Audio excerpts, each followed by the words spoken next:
زندگی ایک سفر ہے آگے بڑھنے کی طرف۔ اگر اپنے پروں سے پرواز کرو گے تو تمہارے ارادے کے قدم آزاد ہو جائیں گے، اس طرح کہ کوئی طاقت بھی تمہیں نیچے نہیں کھینچ سکتی۔ زمین سے دور ہو جاؤ گے، زمین سے دل اٹھا کر آسمان کی طرف بڑھو گے۔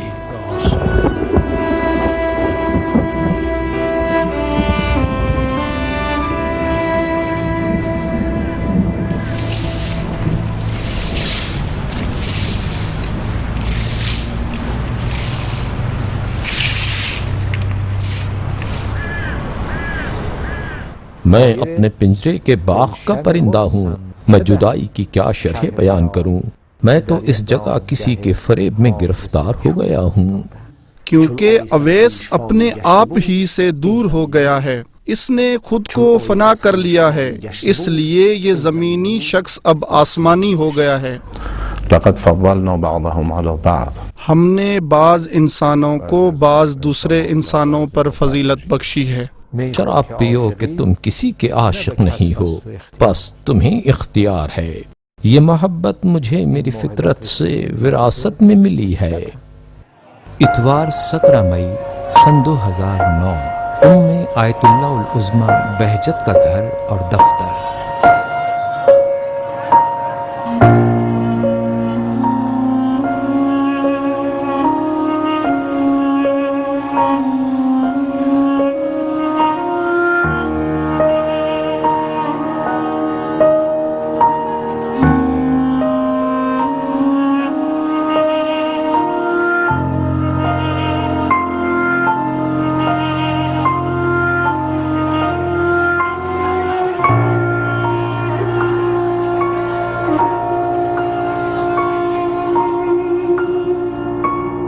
ان کے گھر میں علماء و مراجع کی آمد۔ صبح میں نے دیکھا کہ وہ وضو نہیں کر سکتے تھے اور تیمم کر رہے تھے۔ جی آج صبح نماز بھی کھڑے ہو کر نہیں پڑھ سکے تھے۔ میں حیران تھا کہ کیا کوئی مشکل ہو گئی ہے جو یہ بیٹھ کر نماز پڑھ رہے ہیں۔ کل ہفتہ 10 بجے سے 1 گلاس پانی ان کے لیے رکھا ہوا تھا۔ خدا گواہ ہے کہ آج صبح تک اس میں سے ایک بھی قطرہ پانی نہ پیا گیا تھا۔ میں نے کہا، آقا کیا بات ہے، آپ نے ابھی تک کچھ نہیں کھایا پیا، اس طرح تو آپ کی تکلیف اور بڑھ جائے گی۔ پھر میں نے ان کے لیے پانی گرم کیا اور اس پہ مصری ڈالی۔ یہ چیزیں ان کے پاس رکھیں، لیکن انہیں پینے کے لیے بھی وہ تیار نہ تھے۔ میں نے بہت اصرار کیا تو پھر ایک گھونٹ پی لیا۔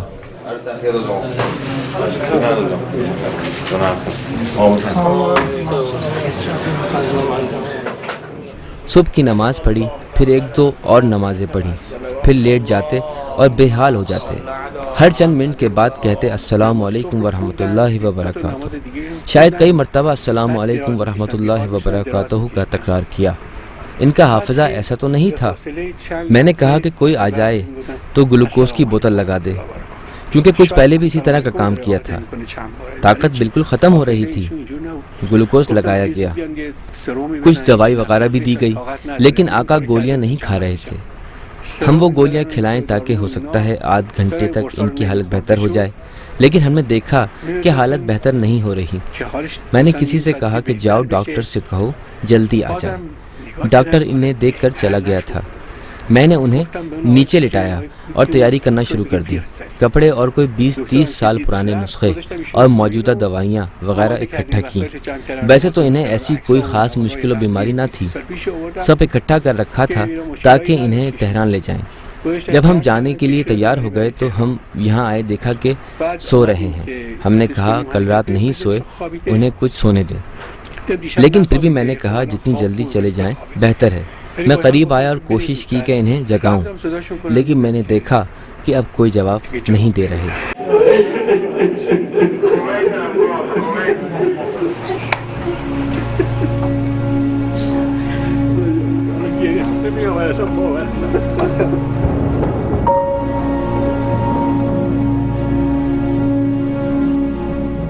عرفاء کی نظر میں اگر انسان اس قفس سے آزاد ہو جائے، اس محصور و محدود بدن کی حدود سے آزاد ہو جائے تو اس وقت وہ اپنی حقیقی زندگی کا سفر شروع کرتا ہے۔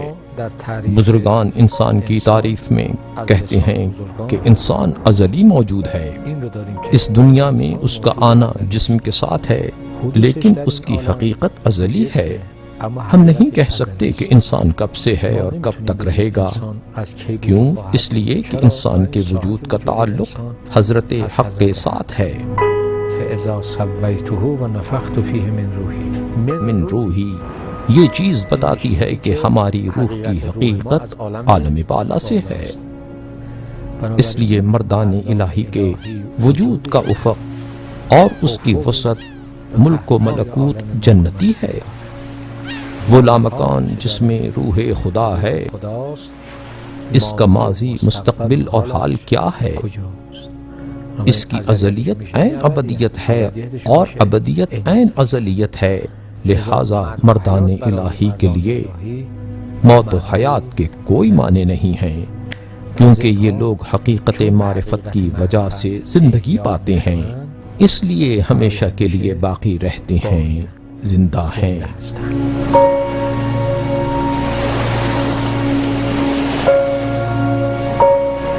کہنے لگے نہیں، ہمارا سونا موت ہے، کچھ اہم نہیں ہے، خدا کے ساتھ رہو، تمہارے لیے ہر چیز ٹھیک ہے۔ یکی چیز میگو من خیلی خائف از وفات تا دیگه نزدیک وفاتش که رسید، نزدیک وفاتش که رسید این بیچاره بعد از اینکه خواسته بود بعضی برن پیشش نرفتن خیلی ناراحت شده بود، اظهار ناراحتی کرده بود. بعد یک دفعه گفتن به که خودش در هم حال اعتدال دیگر از مرگ نمیترسن، دیگر نمیترسن. چی شده بود؟ یه آب داشت، یک مرغابی هم خیلی زیبا در وسط این آب بود و پر میزد، چه پر زدنی. اینا را که دید خیلی خیلی خوشحال شد، اون دیگه نمیترسه از مرگ، دیگه نمیترسه. بالاخره خدا کاری کرد که این یه حاضر بشه برای این مطلب. لیرغب المؤمن فی لقاء ربه.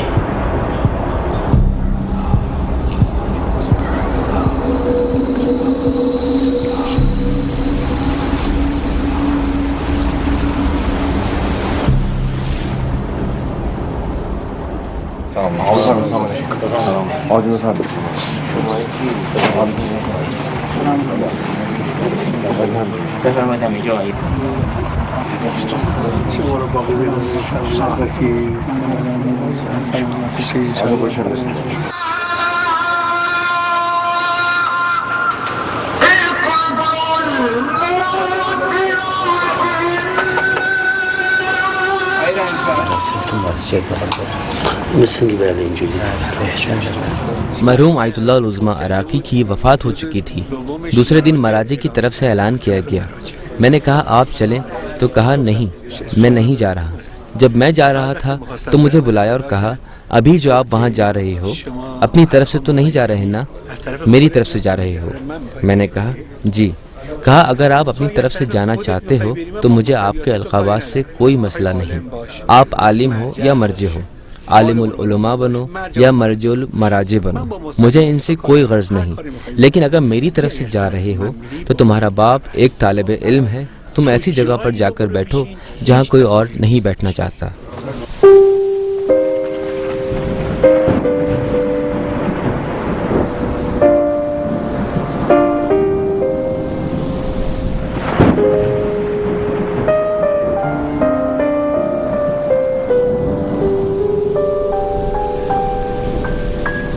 اس عارف کے پاس وہ بات جو بہت زیادہ دلچسپ اور خوبصورت ہے وہ یہی ہے، یہی ان کا اخلاص ہے۔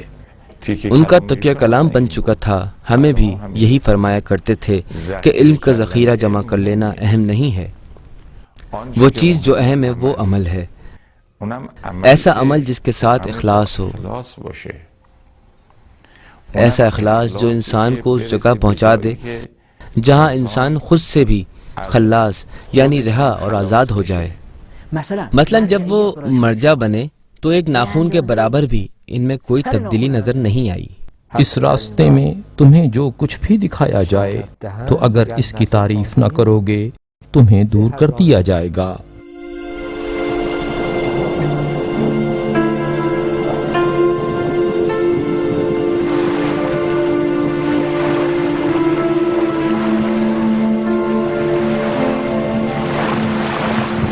گزشتہ دہائیوں میں بعض یہ خیال کرتے تھے کہ روحانیت و عرفان کی وادی میں جانے کے لیے خاص قسم کی ریاضت، خاص قسم کے اذکار ضروری ہیں، یا لوگوں کے مطابق چلا کاٹنا، گوشہ نشینی، معاشرے سے دوری وغیرہ ضروری ہے۔ لیکن یہ بات ثابت ہو گئی کہ ایسا نہیں ہے، بلکہ حقیقی عرفان یہ ہے کہ انسان معاشرے میں رہتے ہوئے، لوگوں کے درمیان رہتے ہوئے تقوی کی پاسداری کرنے اور حدود الہی کی پابندی کرنے کے ذریعے اس سیر و سلوک کے راستے پر چلے، اور یہی چیز اہل بیت علیہم السلام بھی چاہتے ہیں اور وہ پسند کرتے ہیں۔ عارف کی یہ کوشش ہوتی ہے کہ وہ توحید تک پہنچے، اور بلا شبہ وہ وہاں تک پہنچے۔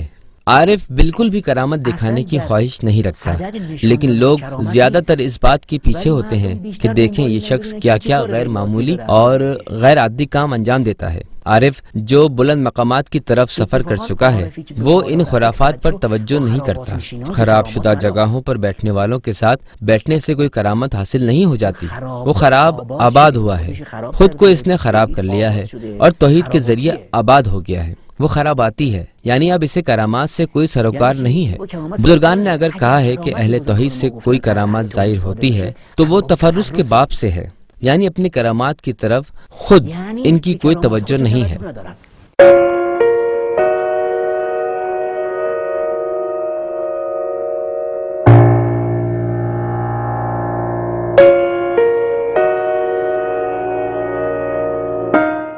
ایک شخص تھا، وہ کہہ رہا تھا کہ میں 7 سال سے ہر ہفتے میں ایک مرتبہ قم جاتا ہوں تاکہ آیت اللہ بہجت کو دیکھ سکوں۔ پوچھا کیوں؟ کہتا ہے کہ میں نماز نہیں پڑھتا تھا، دین، معاد، قیامت کے بارے میں شک رکھتا تھا۔ ایک دفعہ اپنے کچھ دوستوں کے ساتھ ایک چھوٹی سی مسجد میں گیا، وہاں ایک شخص نماز پڑھ رہا تھا، میں صرف ایک طرف سے اسے دیکھ رہا تھا، میں نماز نہیں پڑھ رہا تھا۔ جب میں نے اس کے جاری اشکوں کو دیکھا، اس کے غم دل، خضوع و خشوع کو دیکھا، نماز میں اس کی معنوی روحانی حالت کو جب میں نے دیکھا تو اچانک میرے اندر ایک انقلاب آ گیا اور اس طرح میں نے بھی نماز پڑھنا شروع کر دی۔ یہ ہے عرفان کہ ہم اپنے کردار کے ساتھ، اپنی نگاہ کے ساتھ، اپنی نماز کے ساتھ، اپنی دعا کے ساتھ خدا لوگوں کو دکھائیں۔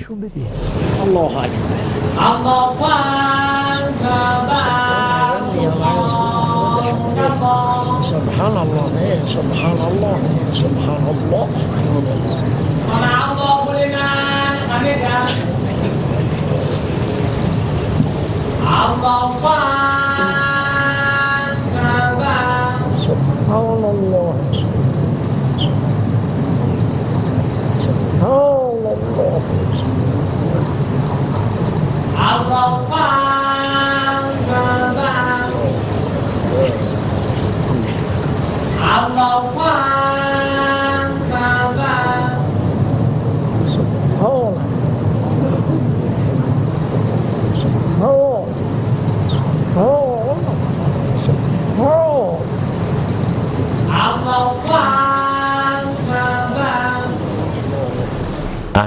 اہل نظر اور علماء اس بات کے قائل تھے کہ ان کی نماز میں شرکت سیر و سلوک کے لیے کافی ہے۔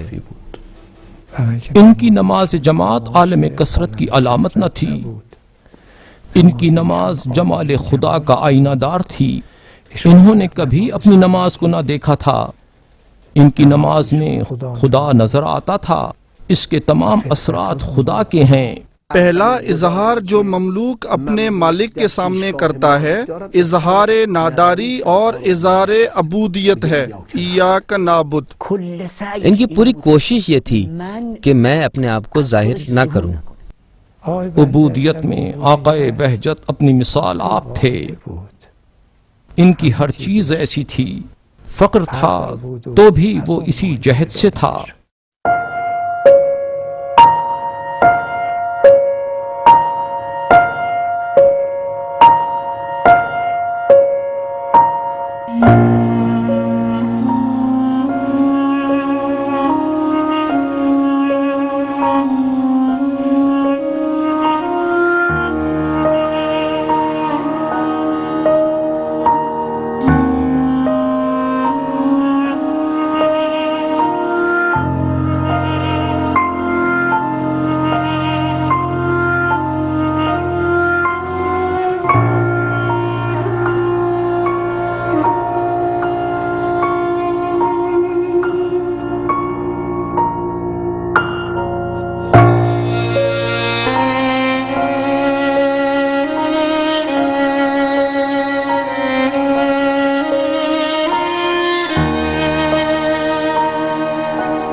ایک ہفتہ پہلے کی خیریت کے بارے میں بھی انہوں نے پوچھا تھا۔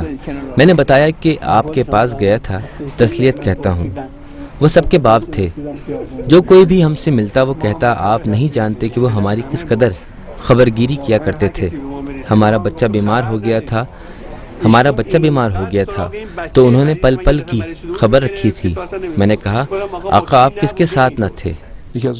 میرے دوستوں میں سے ایک فرد ایک دن میرے دروازے پر آیا، ان کے ہاں بچے کی ولادت ہونے والی تھی، لیکن ڈاکٹروں نے کہا تھا کہ بچہ شکم مادر میں مر گیا ہے۔ طبی معائنہ یہی کہتا ہے اور ماں کی زندگی کو شدید خطرہ ہے۔ میں نے دیکھا کہ وہ انتہائی پریشانی کے عالم میں میرے دروازے پر آیا اور کہنے لگا جناب الہی میرے لیے ایسی مشکل بن گئی ہے، میں کیا کروں؟ میں نے کہا تم اپنی بیوی کے پاس چلے جاؤ اور پریشان نہ ہو، میں آقا بہجت کے پاس جا رہا ہوں۔ میں فوری طور پر گاڑی میں سوار ہوا اور حرم چلا گیا۔ قبلہ محترم ابھی تک حرم میں ہی تھے۔ میں نے کہا قبلہ اس طرح کا مسئلہ پیش آیا ہے۔ قبلہ اسی وقت کھڑے ہو گئے اور اس شخص کے لیے دعا کرنے لگے۔ تقریباً 10-11 بجے کا وقت تھا کہ وہی میرا دوست میرے گھر آیا، بہت خوش مسکراتا ہوا اور مطمئن تھا۔ کہنے لگا بچہ اور اس کی ماں دونوں بچ گئے ہیں، دونوں تندرست ہیں۔ وہ مٹھائی کا ایک ڈبہ بھی لے کر آیا۔ میں اگلے دن صبح حرم میں اسی جگہ جہاں قبلہ محترم بیٹھا کرتے تھے چلا گیا اور مٹھائی بھی ساتھ لے گیا۔ میں نے کہا قبلہ وہ کل جو بات میں نے آپ سے درخواست کی تھی وہ یوں معاملہ ٹھیک ہو گیا۔ قبلہ نے فرمایا کہ میرا دل یہ چاہتا تھا کہ بچہ بھی زندہ رہے اور اس کی ماں بھی بچ جائے۔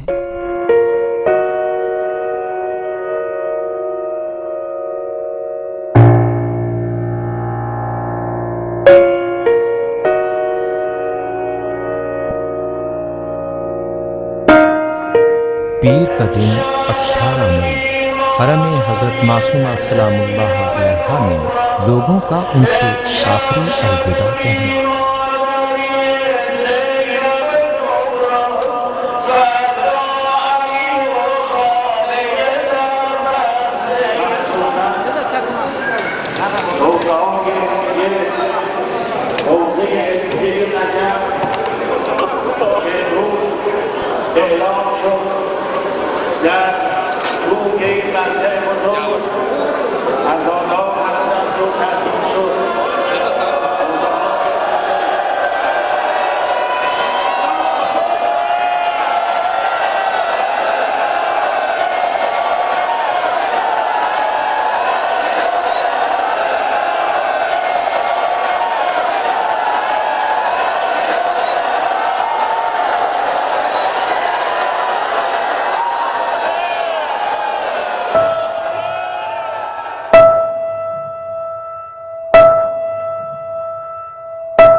پیر کی رات، آخری زیارت اور طواف۔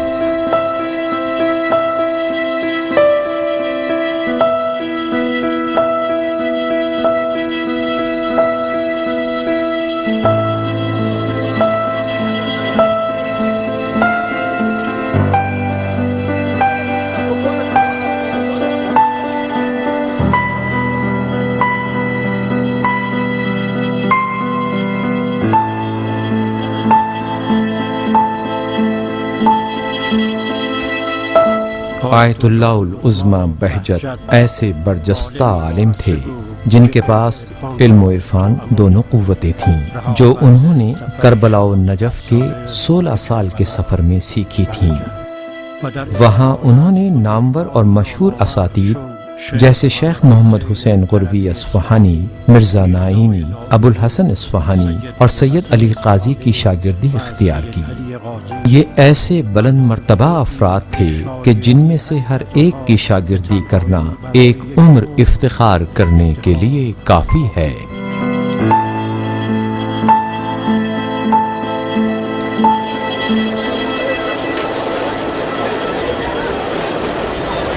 منگل کا دن 19 مئی کو آیت اللہ العظمی بہجت کا جنازہ جہاد چوک سے حرم تک لے جایا گیا۔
السلام علیکم ورحمۃ اللہ وبرکاتہ۔